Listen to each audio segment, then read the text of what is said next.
if someone had been in a coma for the last 6-7 years, yeah, and they wake up in the year 2022 and you are tasked with bringing them up to speed, how would you describe the world to them today?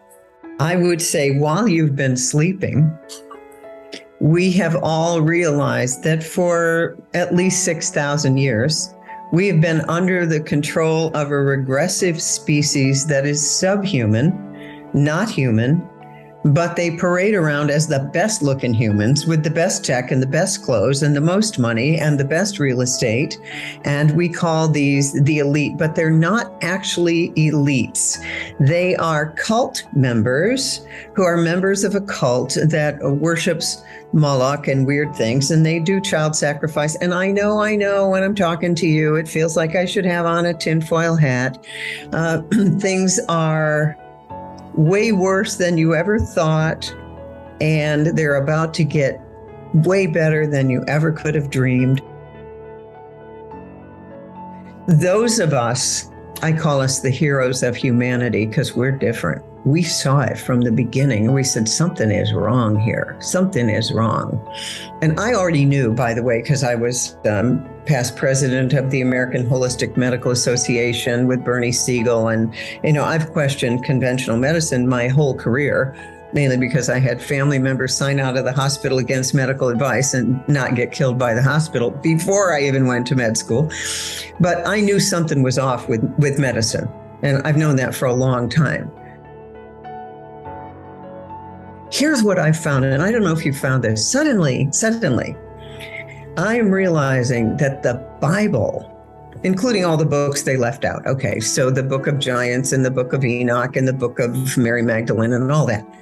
The Bible is the code, it's the script for how you get out of this. So suddenly, I'm realizing how biblical this thing is. And there's a lot of Christians who've seen it from the beginning while we were over there choosing the thought that feels better. And that somehow we didn't get how evil works, but we do now. Okay, let's remember who we are, shall we? Okay, made in the image of God, fearfully and wonderfully made. Where two or more are gathered, there will I be also. The Bible tells you how to be. What did Jesus say? These things and more ye shall do also. That's who we are. Now, you've had 6,000 years of the Caesarean mafia telling you the opposite and giving you enough heavy metals and so on that the CDC has changed their milestones for childhood. It's no longer normal to walk by a year. No, they had to extend it because they poisoned everyone at birth.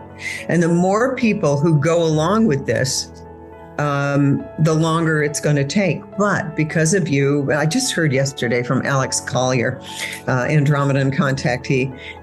Alex goes, the White Hats invented the internet. Where would we be without the internet? You and I have met each other.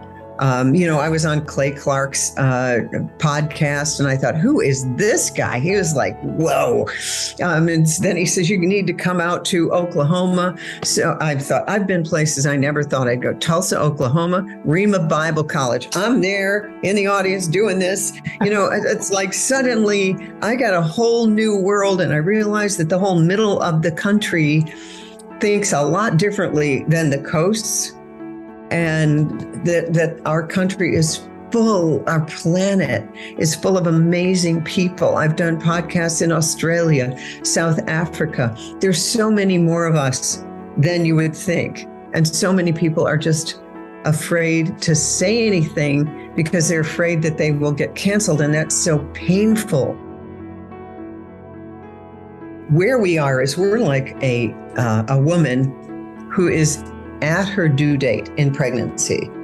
The pubic bone has sort of split. She waddles when she walks. It's hard to sleep. She can't wait to give birth to this baby. Could you please induce me?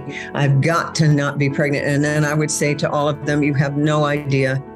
It's much more convenient for you to have this baby inside. Once it comes out, it's going to be a whole other world. So just hang on. That's where we are.